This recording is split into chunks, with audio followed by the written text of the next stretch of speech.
Broadcasting from coastal California to coastal North Carolina. East to west, Pacific to Atlantic, nutrition to fitness. iPickFit is here to deliver realistic, scientific, and sustainable resolutions to optimal total body health. We are your hosts, Danny and Danielle Duravash, two experts united that will detox, repair, and revolutionize your life. iPickFit. Hi, everybody. Welcome to I Pick Fit podcast. You're here with your host, Danny Duravash. And Danielle Duravash. And today we're going to talk about the most powerful strategies that influence optimal running plans and recovery methods. Heyo. Here we go. So basically, we're going to start talking about how to begin a running plan in the most efficient, healthy way, because there's a healthy way to do it and a not so healthy way to do it. And sometimes we just put on our shoes and go say we're going to do it, and you could potentially injure yourself. So there are strategies to make this running lifestyle healthy. And I think we all kind of want to know a little bit more of how to do it in the best possible, most efficient way to our lifestyles, because life gets crazy. We got kids running around. We got students packing books. We're eating what we can here and there. And sometimes we need to put a plan to it and with a focus and figure out when and where and how and add those goals to it and put a purpose to it and figure it out. So we're going to start with the goals. So basically, so you want to start a running plan and possibly sign up for a race. So we got the strategies to do that and help you get successful in those running goals. So we're starting with goal. Danny, take us away. Yes. So when you have a goal, definitely say it's a race and you raced it, it sneaks up on you. So you want to see like what your goal is that you're trying to accomplish. Maybe there's some mini goals that you can do to help get you to that big goal. Just like anywhere in life, if you have, the dream of having a career job and there's got, A, B, C, D that leads up to it. Maybe there's like something in the middle that would be another goal, that you would need like getting a degree for it that you would need for that career. So in the same aspect of any physical goal, you're going to have these like short-term, mid-term, long-term goals. And then give yourself some rewards in it as well that can help you focus on it, help keep you motivated for it. So even inside, your chaotic life, having a goal like running, if that is your goal for it, it really does help you truly appreciate the amazing things that our bodies can do. For me, that's definitely one way where, just like running is like a therapy, being out in the sun and getting fresh air. And, sometimes it's a social aspect too, and you really feel that connection. Yeah, definitely. One thing for me, like as a mom and a spouse and I have kids, running can get so like running for me was like Danny was talking about therapy, and it's something I could do for just myself. So when I put on my shoes, and I may have had been pushing a stroller, but reaching that goal was completely all about me for 1 minute, even if it was 30 minutes or however long it went. It was important for me to have something for myself. And those are those intrinsic goals that like the feeling after a run that you get, and like making a goal that matches with like something you've always wanted to do, or maybe you just woke up that day and just decided you're going to start running. It's really important to do things that are for yourself and help you provide self-care, even in the aspect that like maybe you don't have the huge support network, but it's a goal that you always wanted to do, and it just so happens to be running. So we kind of wanted to throw our piece in there. So Danny, have you ever had a running goal for you specifically? Oh yeah, 100%. Running a marathon was always, on my bucket list, because my mom, was a marathon runner. So I always grew up seeing, all these trophies that she had and all these pictures, and she kept a lot of her running bibs. And so I always thought, that was, even though I wasn't always like the most athletic person growing up, like I always had that goal in mind of like I want to do at least one in my life. Yeah, so I'm happy that we did it. So Danny's mom is like a super marathoner. Like she's the kind that like win the race.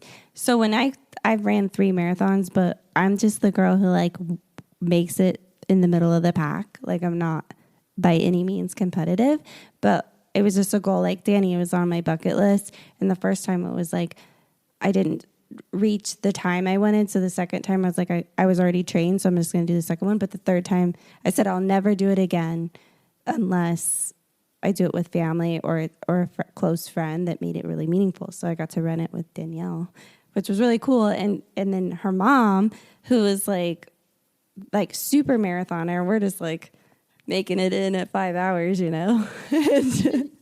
Yeah, but she's there to cheer us on, and we still felt like that connection, you know, with her mom being like a superstar marathoner and us accomplishing it. Like there's something that connects you with other people who have ran it before.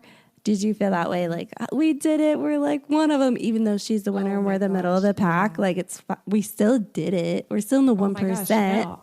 I was teary-eyed the entire last half mile. I was like, we turned the corner. So we did ours in LA, and it was like you went from Dodger Stadium to the Santa Monica Pier. So that last half mile is like right when you see the ocean, and then you turn left and you're running parallel to it. So the entire time running alongside the ocean, everybody's got their, you know, big banners of like, you did it, you're here, the last half mile. And I'm like, of course I have my headphones in with like my pump up jam. Yeah. I'm like, it's like takes your breath I'm away. Do it.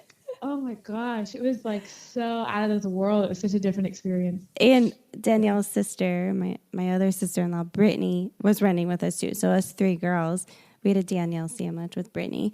And so it was all 3 of us together, which was really like super special and made it even way more fun for me. Like exactly what I wanted if I was ever going to do it again was to be with like people you love, and it was their first time, which was so fun to experience because we stayed together almost the whole time. And then Brittany kind of took off at the end, but she smoked us for like 1 minute.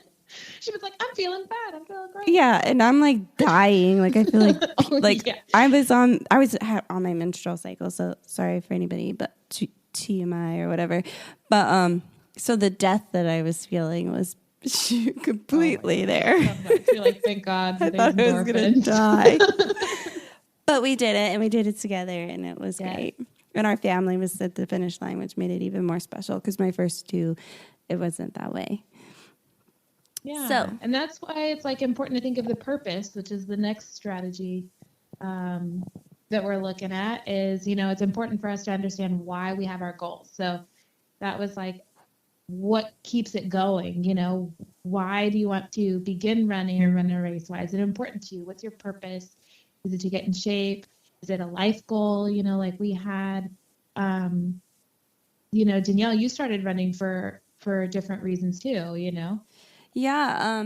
I kind of went, well, when I was in Okinawa, so Danny and I did Tough Mudder together. That was probably the longest I had ever really run other than 2-3 miles in my life. Like, you know, as a collegiate athlete, we ran for 2 or 3 tops during practices or something. But like, so we did Tough Mudder, which was pretty much a half marathon, but with 21 obstacles up and down a ski slope in Big Bear. We happened to pick one of the most ridiculous ones that I could imagine. In the middle of summer. Hot, altitude, like I don't know what we were thinking. But anyways, sounded cool on paper. But then... and I probably only ran like training for that 5-mile stops, maybe pushing a stroller. So like maybe 7 miles considerably without. And so when we went to Okinawa, my husband, Drew, was gone every other month. And so like I had Daniel, and then I consistently was running like the 3s, the 4s with friends, doing what I'm doing. And then I get pregnant with Presley, and I was like, you know what? I'm going to train for my first half marathon while pregnant. You know, insane. That's me. Let's just level up here. So I consistently run. I consistently gain 10 pounds a month almost, it felt like. And it's my style of pregnancy. And accomplished my first one.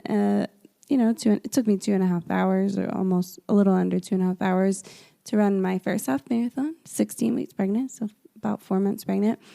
And then I decided when I turned 30 that I was going to run and that would put Presley at 1 year, and I was going to run my full. And the purpose behind it all was like a mental health thing. So like I needed at that time in my life, like trying to find my identity. We're in a foreign country. I don't have family. I wanted to really accomplish a career, and I'm kind of in a place I can't.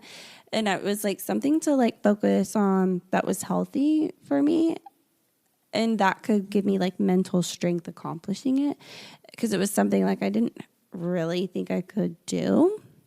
Like, you know, my whole life I've always like, even 2-3 miles seem like hard in my head because I'm more of like a sprinter, explosive, anaerobic exerciser, gymnast. We like go for 10 seconds and we're done. We just explode all of our energy sources in 5 seconds and we're done. Bye. Or a cheerleading routine, 2.5 minutes, you know, or whatever it is, like done. It's over. You exploded all done. So the thought of like running for 5 hours seemed like insane. Daunting. Like, what? Hell, like, heck no. How do you even do that? Like, who does that? Crazy people. And then I meet Drew's mom, and then she inspired me, like, so I could do it. I may not be the winner, but I could do it. So then after accomplishing it as a pregnant person, the half, I was like, well, then now I have to do a full, because if I could do a half pregnant, surely I could do a full marathon. So I was like, that next summer, when Presley was round 1, I started training, right? No, or maybe before, I forget.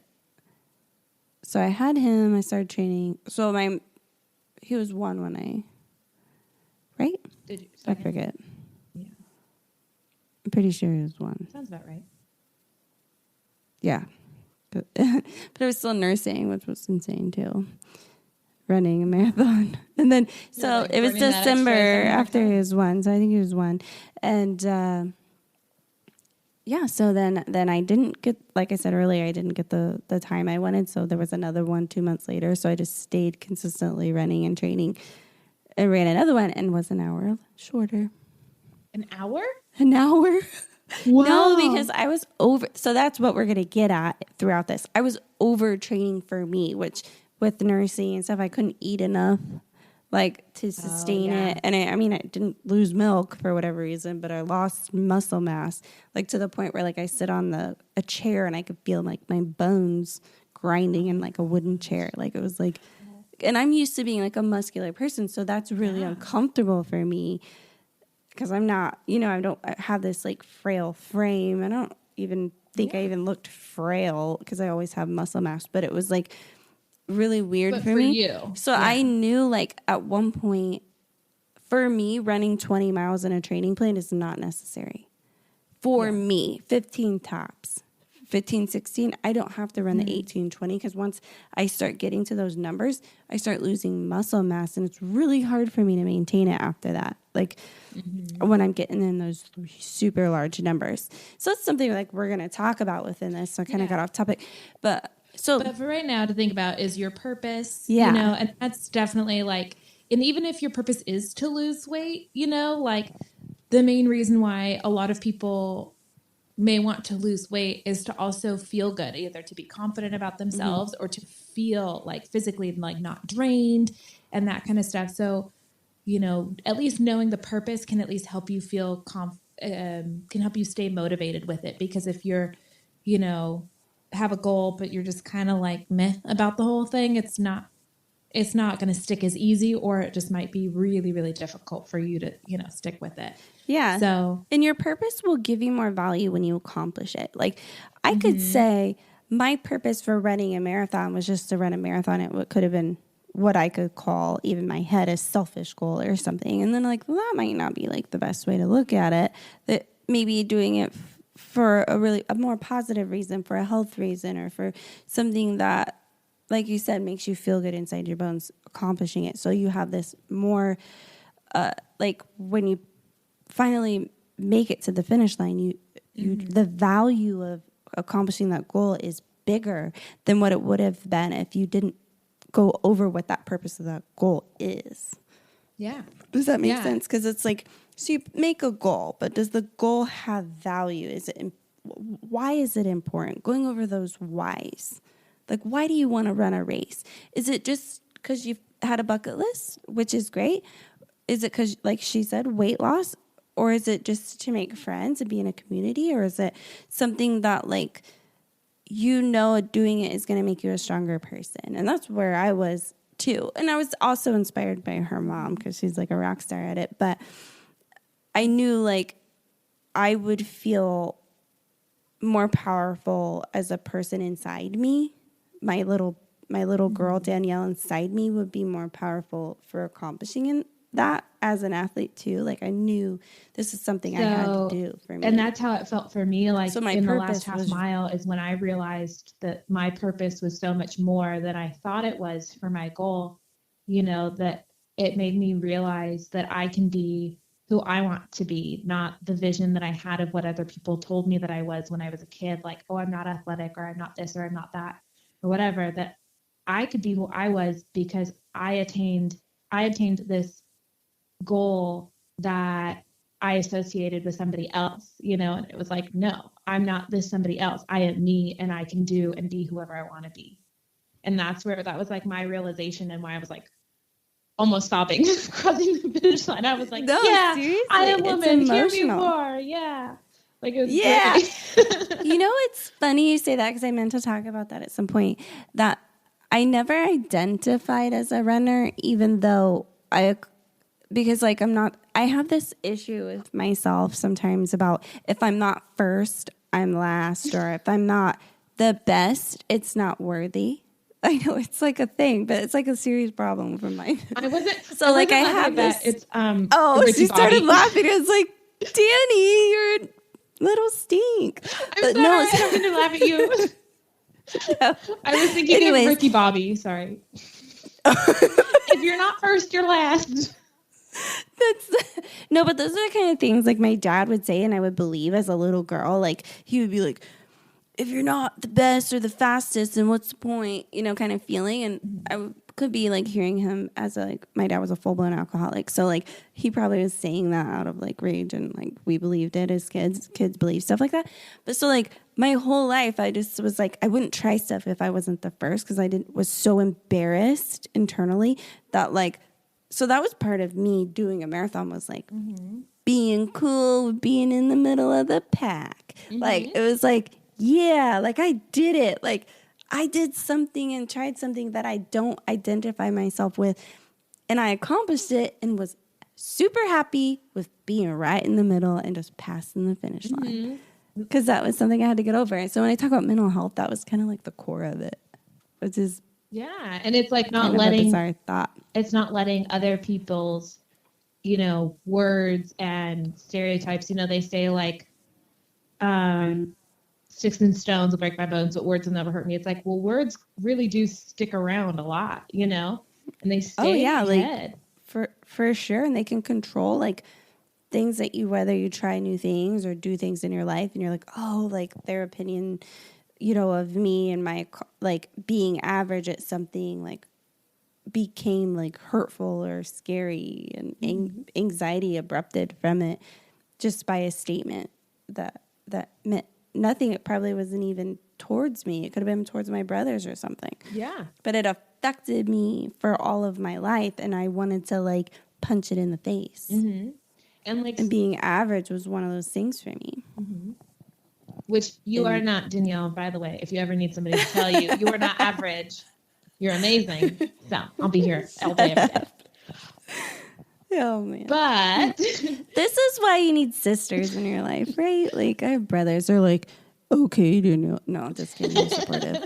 I have the best brothers in the world, but they saved my life. But so next, it's really important when you're running a race or starting a running plan to know what level or your experience you're at, because have you even ever ran a race before? It's okay if you're just starting, but like to understand that when you're like making a plan or deciding on your, like once you make a running goal, you're like, okay, how should I start? Should I start an beginner, intermediate, advanced? It would be bad if you've never ran a race before or you haven't been running and you're like, I'm going to go to the advanced Hal Higdon plan. And then you just go out and run 10 miles and like all of a sudden you're like broken, injured, can't reach the goal now until you recover from injury. So we don't want to do that.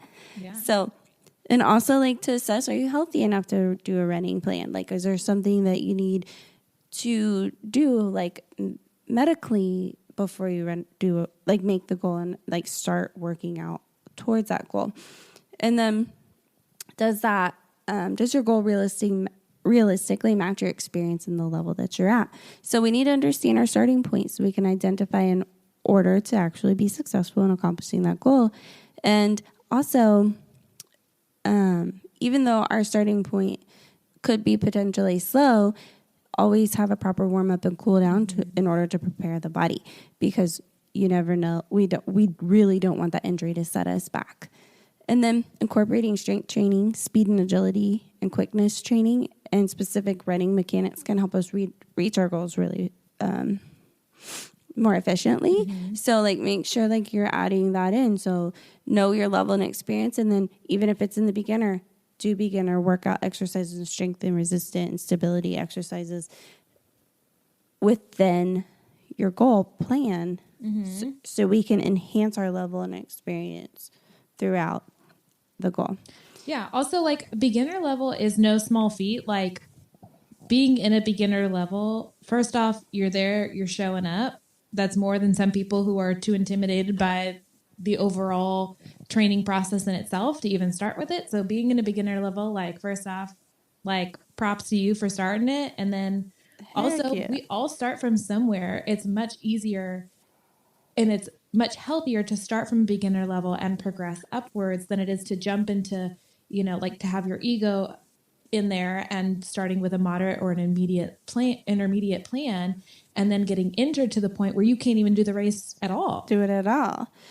Oh yeah, and like people, just so you know, like people, and Danny, you lose your endurance so fast. Like I would say I'm back to square one just because I've ran 3 marathons and done all this stuff in my life does not make it to where at the point, like I haven't been running a lot lately. I mean, I could run 3 miles, but like to say go run 10 miles tomorrow, I'd be like, could I probably get through it? Yeah, but I'm going to be really sore. And it's probably going to set me back in some way.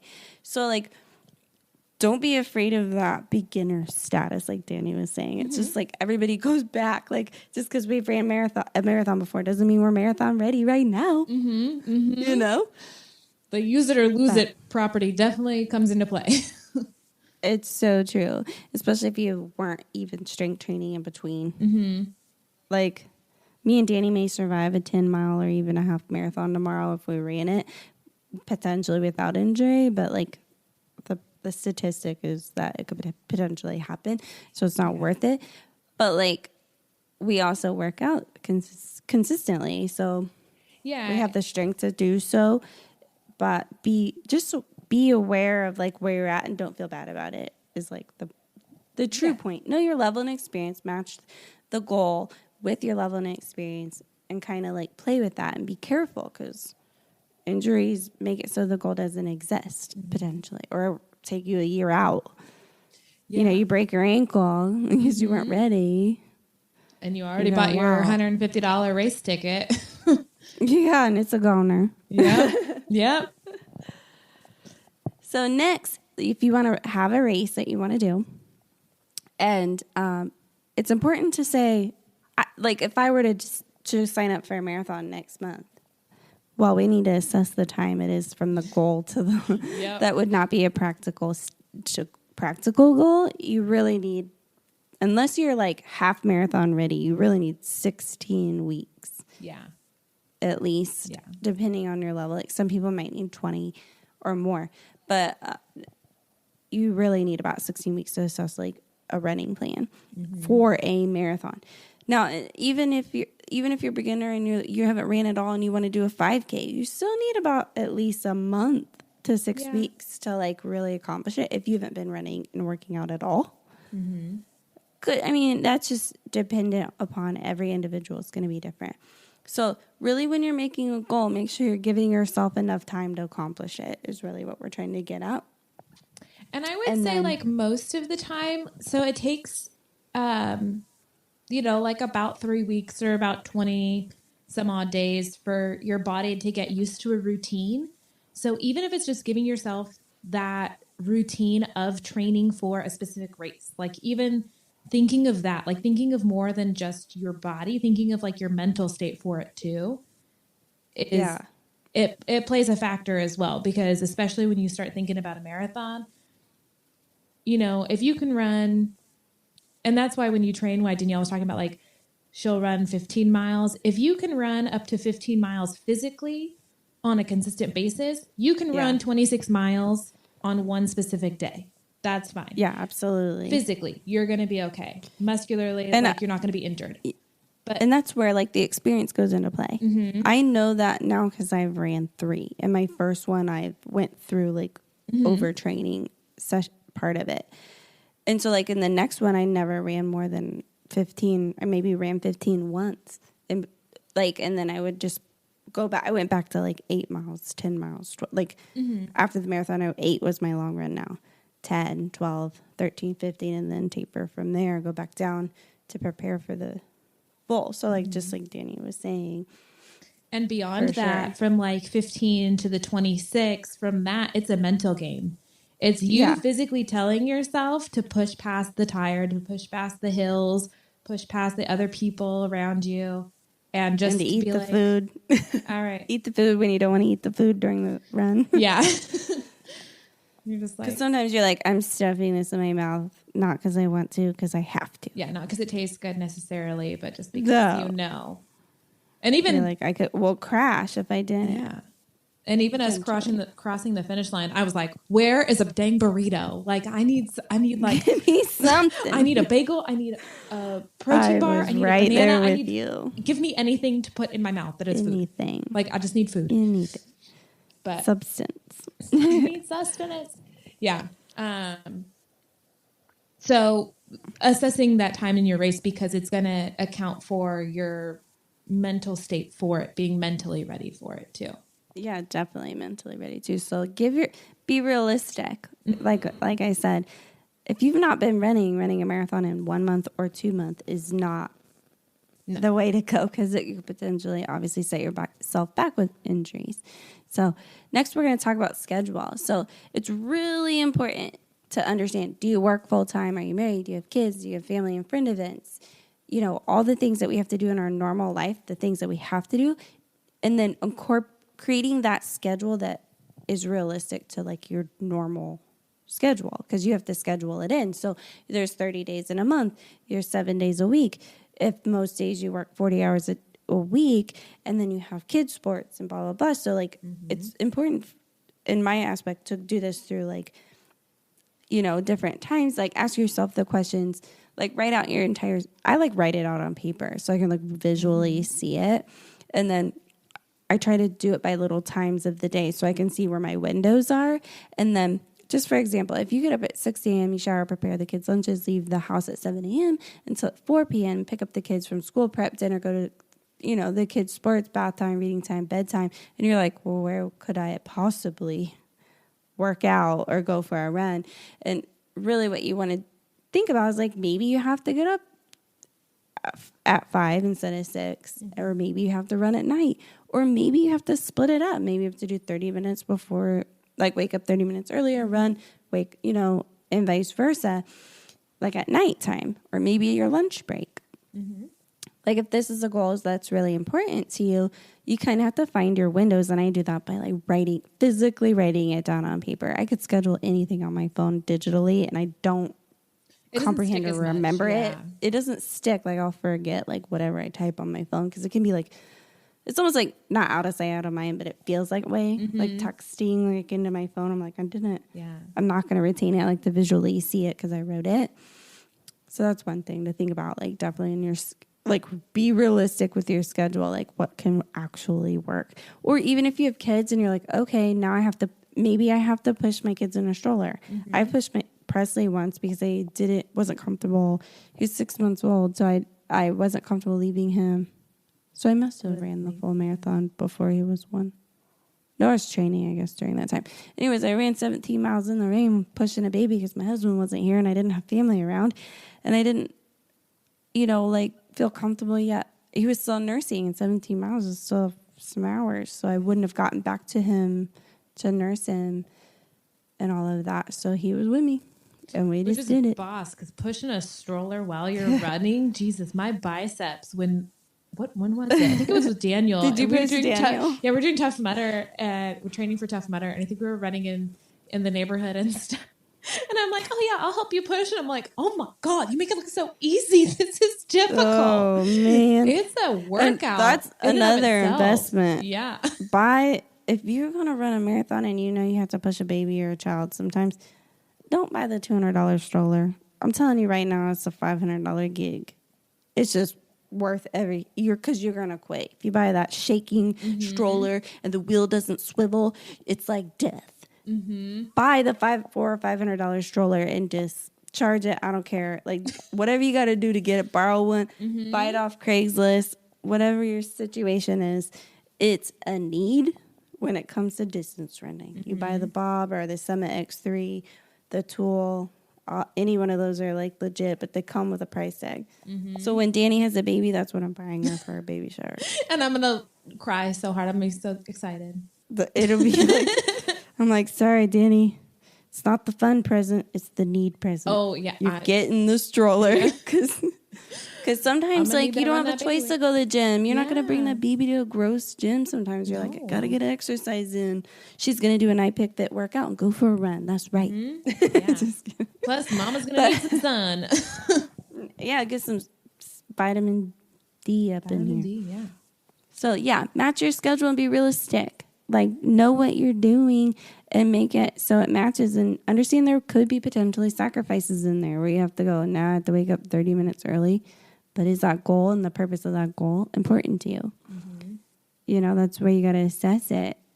I mean, there were times I had to break up my workout, wake up before the kids, go after the kids, run back and forth on the street because I put them on FaceTime and I'm just like, super boring run, but I'm doing it just because I didn't want to push the kid or I was tired or, you know, woke up before them. Literally just right outside on the patio running circle. It's like a puppy chasing its tail, but that's what I had to do. And now that they're old enough, it could be like, okay, they're riding the bike. So now it's a little bit. Presley's like, ain't no kid. Yeah. Oh, yeah. No, not like they're not going to ride 17 miles, but. Daniel give me 3 tops. Yeah. But there was a point where I was pushing a stroller and then Daniel was riding his bike. So he's probably 5 and he's just like mad at me.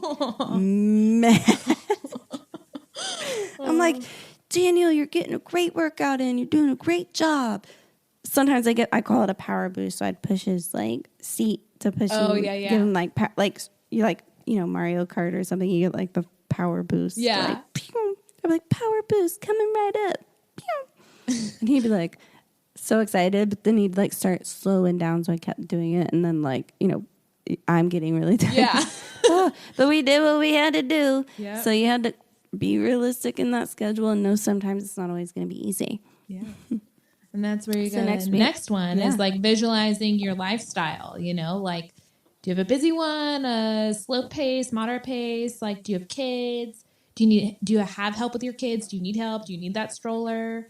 Do you have, close family? Yeah. Can you maybe like, I don't know, run a mile to your family, which would be like the best situation is being able to like run. Yeah. One kid's on the bike, run a mile to the kid, to the family's house, drop the kids off, go run for a little bit longer, go pick them up, and it's a little while later. I wish. That'd be amazing. I would do anything to live a mile from you, Danny. Yeah. That would really make this podcast easier. That it would. I would not have to do so much work if we lived behind the scenes or time zones or yeah, jeez. Because guess what? It's 11:51 p.m. right now for me. Yeah, it's late. That's what you guys get. That's my sacrifice for you guys. Yes. We're out here talking about your lifestyle. We're trying to make it great for you. I'm not. It's not as late for me. 6 hours. Okay. So yeah, definitely visualize your daily, monthly schedules and like obviously matching it with like the goal that you have and how long you have to reach that goal. And then shifting your lifestyle into a healthier one is the most important thing. Mm-hmm. And where does your training plan fit? Can you see it or does it seem difficult to imagine? Now focus yourself actually doing it, what you need to do within it, within your schedule, no matter what. And how does that make you feel accomplishing all those things? And so that's what makes it worth it.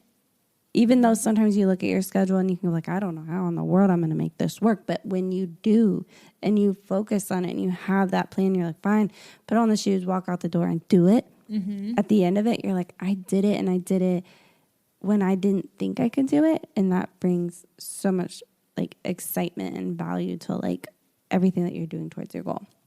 Yeah. So yeah, now let's create it. Let's create that lifestyle that you've always wanted. And you might not see where it fits or where it fits, and why people like Danny and I are here to simplify what you need to do, just in case you didn't know. If you don't know, we know. Call us. We'll figure it out. Hire us. Schedule an appointment. And we can help dissect your lifestyle and schedule you and then create your training plan. But in other words, your current lifestyle might not always be the one that works. It does take time, expertise, and research, adaptations, and sacrifice. So that's just, but it's all worth it in the end.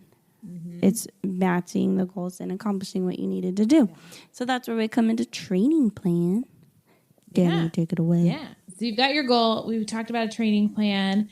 So let's begin running and racing for that distance goal, for a racer distance goal, so let's say you're a beginner and you want to run a marathon. So like Danielle said, you need at least 16 weeks. I would say definitely that was true for me. Like I was not running quite as much when we were starting to train for our marathon.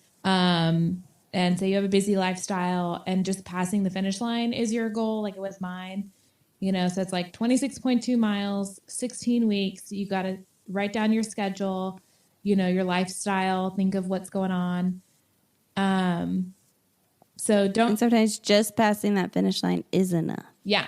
Oh, for sure. Like, so just, like that, don't hyper focus on your time, even though like usually like you have 6.5 hours to accomplish it. But like, just remind yourself passing that finish line is enough. It is still an accomplishment and it's still worth it. Yes. And you can definitely walk.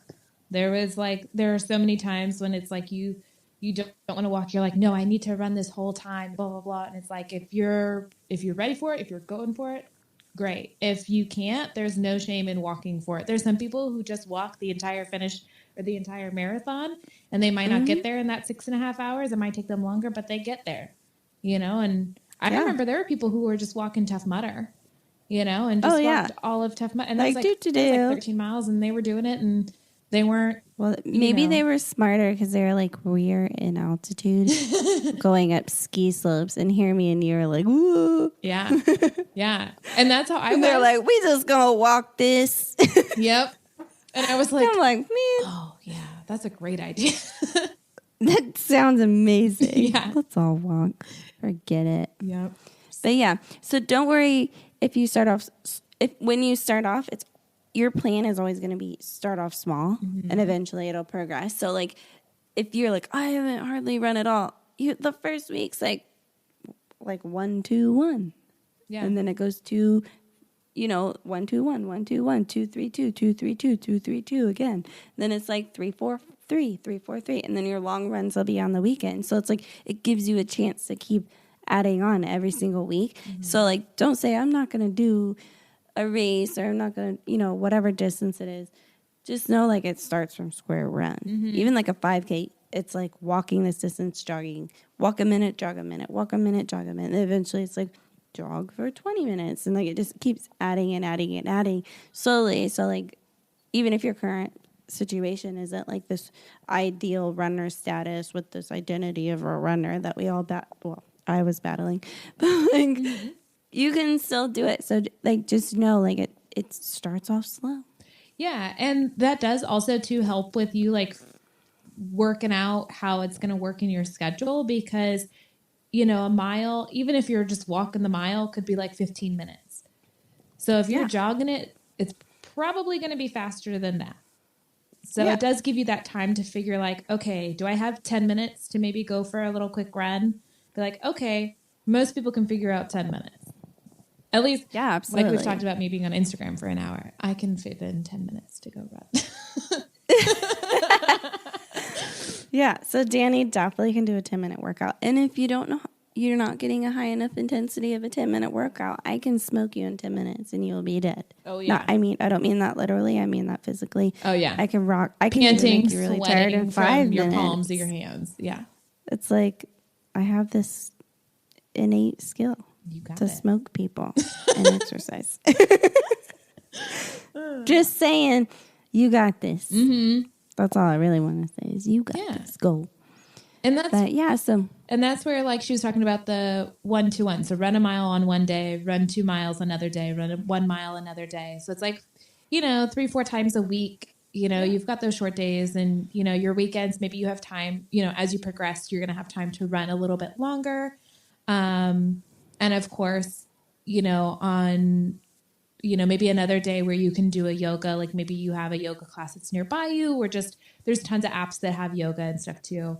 Yeah, because resting is important too. So like always figure out your rest day, because recovery is vital as well in accomplishing your goal. So like be excited for that rest day, because that's when your muscles are going to recover and rebuild. And if you never rest, then they're like not going to get stronger, because they're just going to be consistently fatigued and inflamed. And it's not good.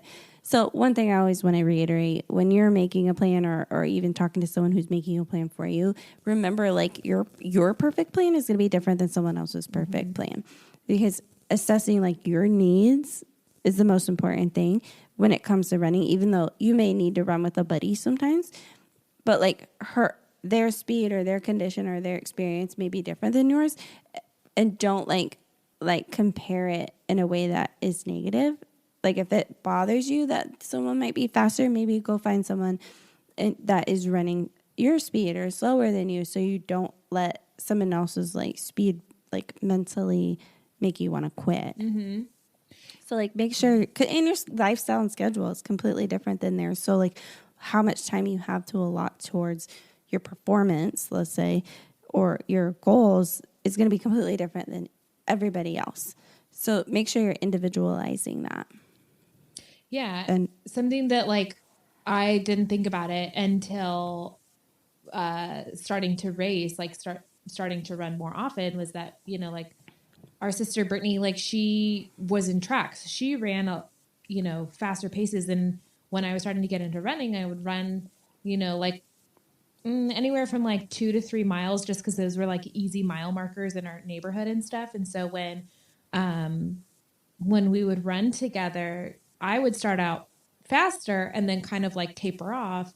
And she told me, because she did hurdles when she was doing track and stuff, and she's used to sprinting and stuff. She's like, when we start out fast, I need to continue that pace the entire time, or once I slow down, I'm done. Like, so yeah. I was like, oh, okay. So whenever we would run together, we would start out slower, and then we can continue that pace, and then we could almost like increase the pace. Yeah. And we can go for a lot longer. So that was like really interesting when thinking about running with a buddy, and what made me see like, oh, people really do run in such different ways, Mm-hmm.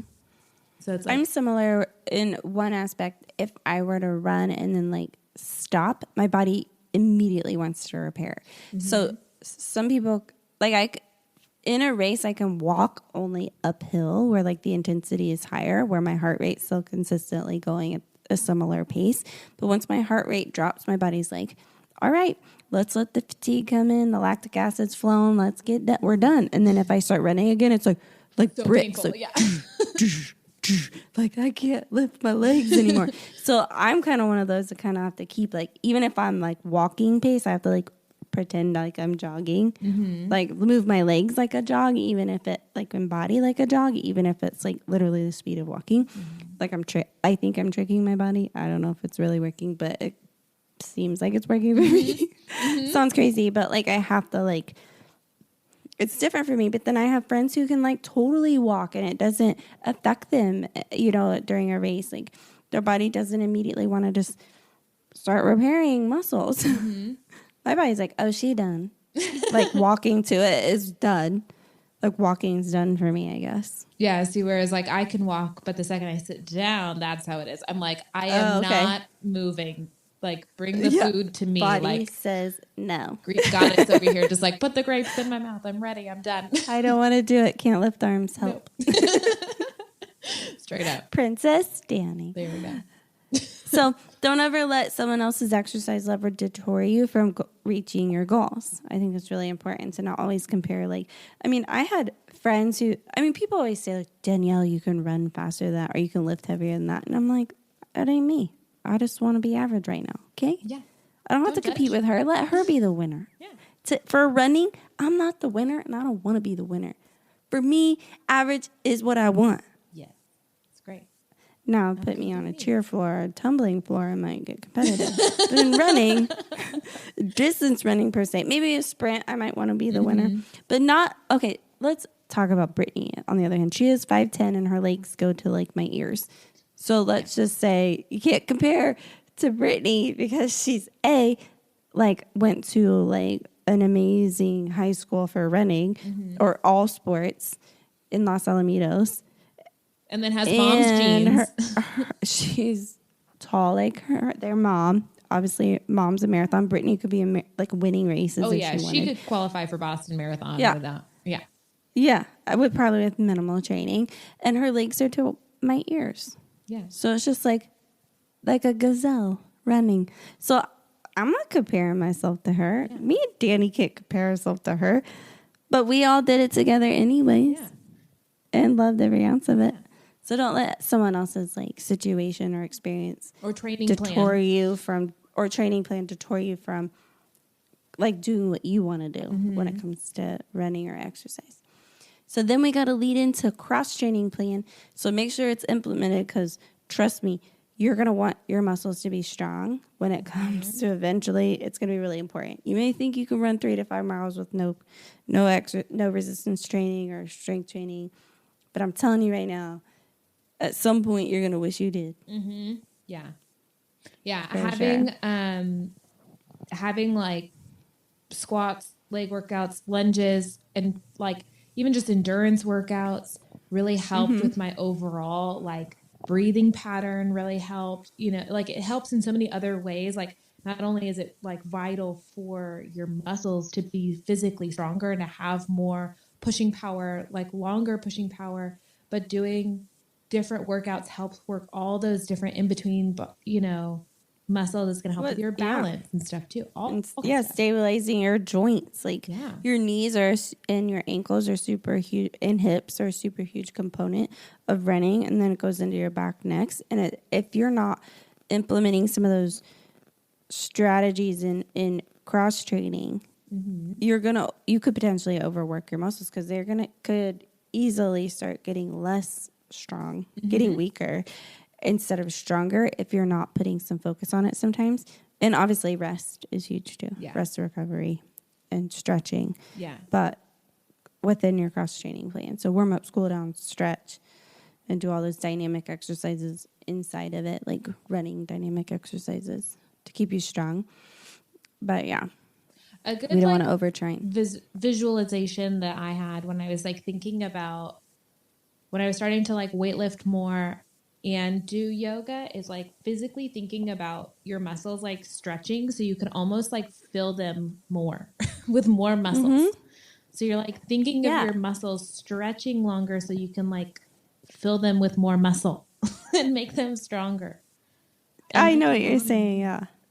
Like I'm doing this and I'm thinking of that muscle being like perfect. Yeah. And I'm like putting intention or focus on it. Yeah. And allowing it to be like the best it's ever going to be. The brain sends like extra love to it somehow. Neurotransmitter weirdness. I don't know.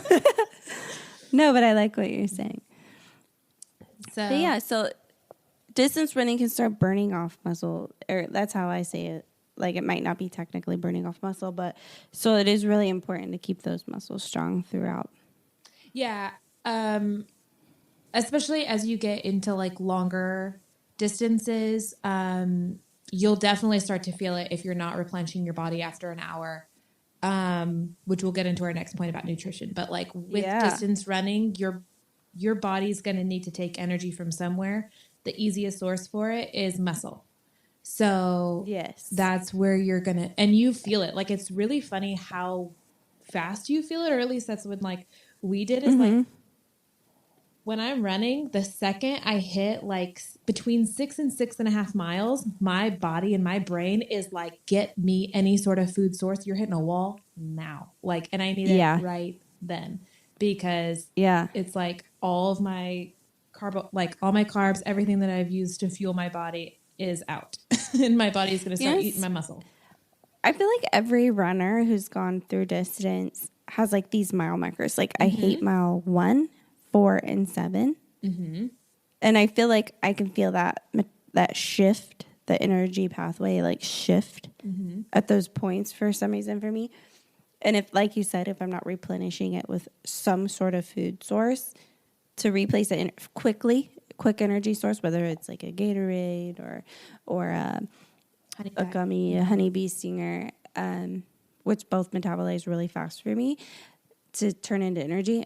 It's like, I just want to quit right now and have a seat. Like, I'm done. Even at mile 1 sometimes, like, because sometimes the energy is so high, or then like when you do mile 1, you overexert yourself in mile 1. It's like, that's your quick energy source that's happening right there. And then it's transitioning into a more aerobic pathway. And so I can feel that shift.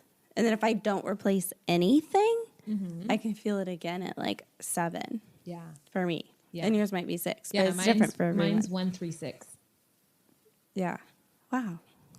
It's funny. Cool. And that's why, so we'll switch into nutrition in a minute, but like Danielle had a really good strategy of having this gummy every 30 minutes. And so that's what's funny is like talking about the 136 is that's usually like, I normally run / jog like a 10-minute mile pace. So that's like right at my 30 minutes is 3 miles and 60 minutes is at 6 miles. So it's generally at my 30 minutes every 3 miles.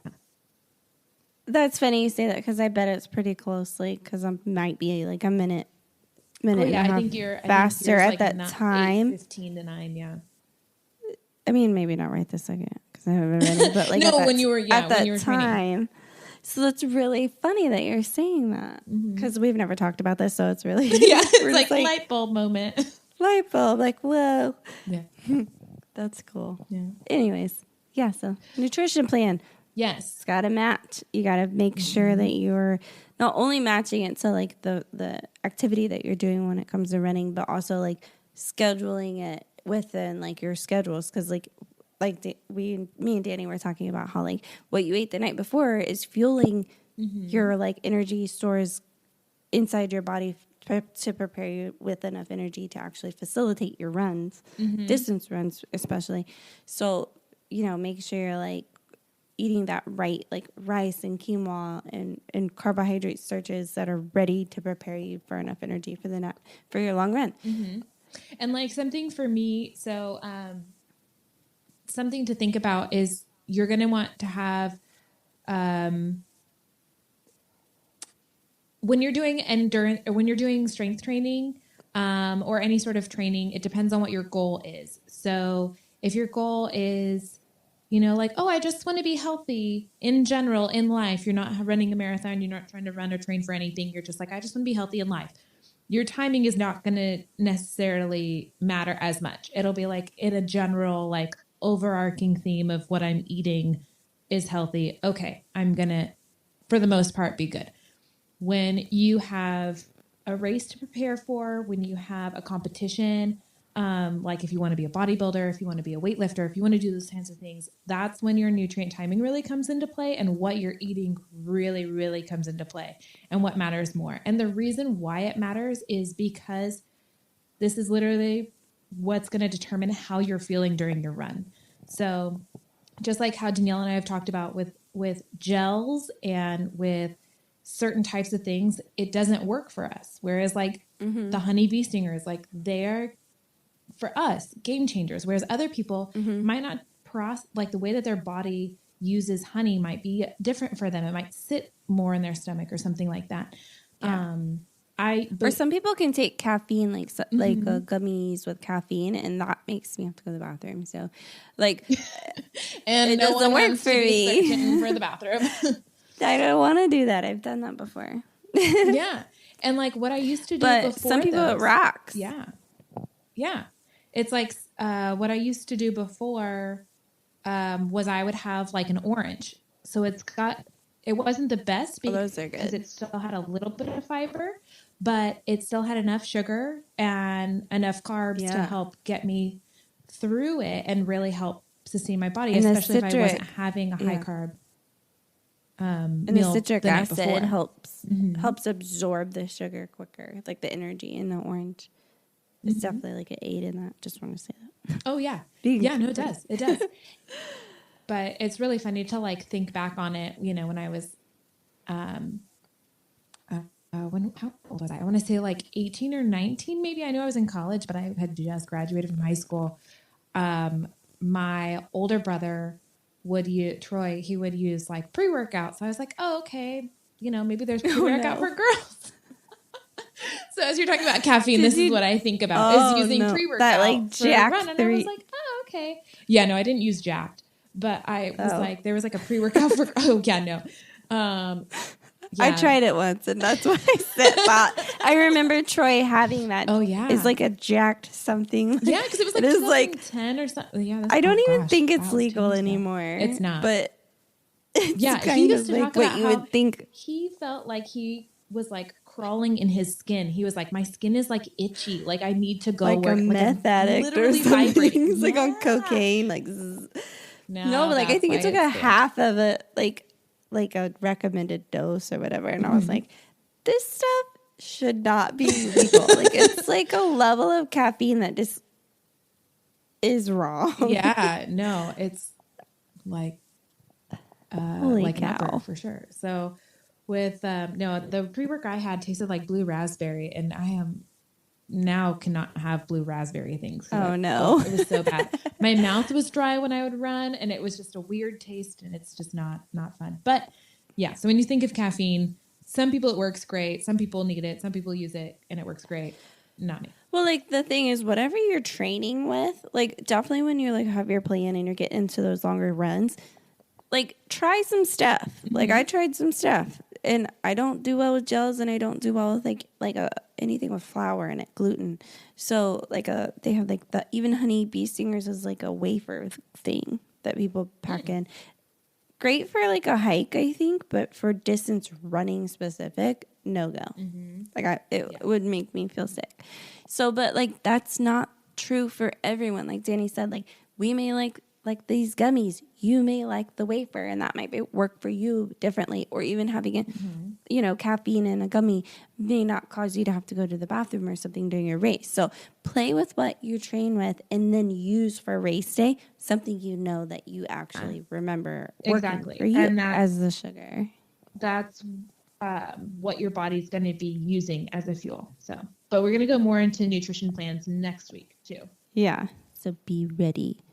Yeah. So like I had a sports bra that had a way to stuff stuff. I had pants that had a way to stuff food, or in a skirt. Well, I used a skirt over leggings because I was needing extra. I was on my menstrual cycle. So I had like leggings and a skirt on to like hide whatever could potentially happen to me. But so to have quick source of food is so important, and to find like what works for you, because you don't want that food to rub on your body because you could chafe. Like super important. So that Danny's right on with them leggings with them pockets. Whoever thought of that? Millionaire for life. But should be at least. So now we're going to go really quickly through some hidden strategies for success. And those are really just like some quick tips from Danny and I based off of our experience, things that kind of helped us that we think are really important. So find the right running shoes for you, not what your friend does. Go have someone help you find that right shoe, because your foot's different than from your friends. What Hoka's or Saucony's or Asics, or I wear Innovates, which are a European brand. Like, so everybody has their shoe, right? So find that shoe that works for you, and then once you figure it out, buy 2 pair and interchange them every single run. So that way you have 2 equally ready shoes for that day of the marathon in case one just takes a dump on you or whatever. But having 2 at the beginning of your training schedule, so important. Yeah, it really helped us. And another thing was, guess what? If you can walk if you need to during a marathon. Do not think like you still are doing a dang marathon, and you're still going to cross that finish line. So if you have to walk in order for you to cross it, that is much more important than if you run and get an injury and then can't even finish the marathon because guess what? Like your legs are done. Yeah, absolutely.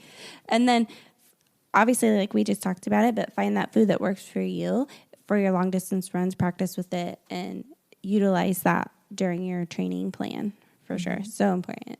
Yeah. And, piggybacking off that, what you eat the night before fuels your run. So for your long runs, especially like if, say, your long runs are Saturdays, on Friday nights, guess what? That's your night to think about what is going to fuel that 10 mile, 12 mile run, 15 mile run. The fun food. Mm-hmm. Yep. I mean, it's the one time you know that you're going to burn it off the next day.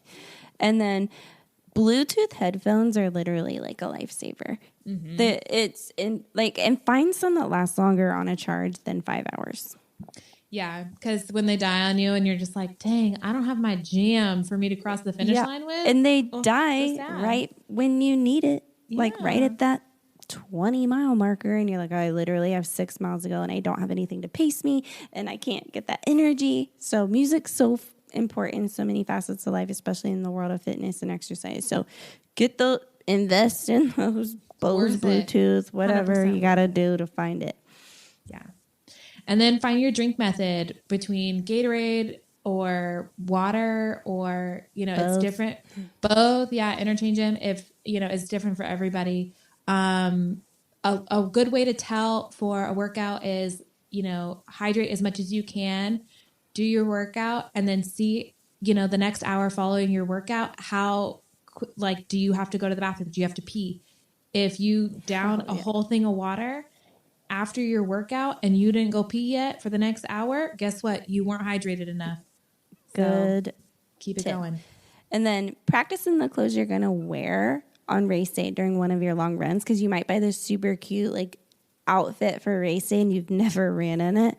Trust me, I have brutal chafing, to the point where it took skin and blood and pus and gross. And it was from a sports bra that had just a weird stitch in the wrong spot. You would never have known, because I've worked out in it before, that one time I wore it for distance training, that it chafed me to where I wanted to cry in the shower.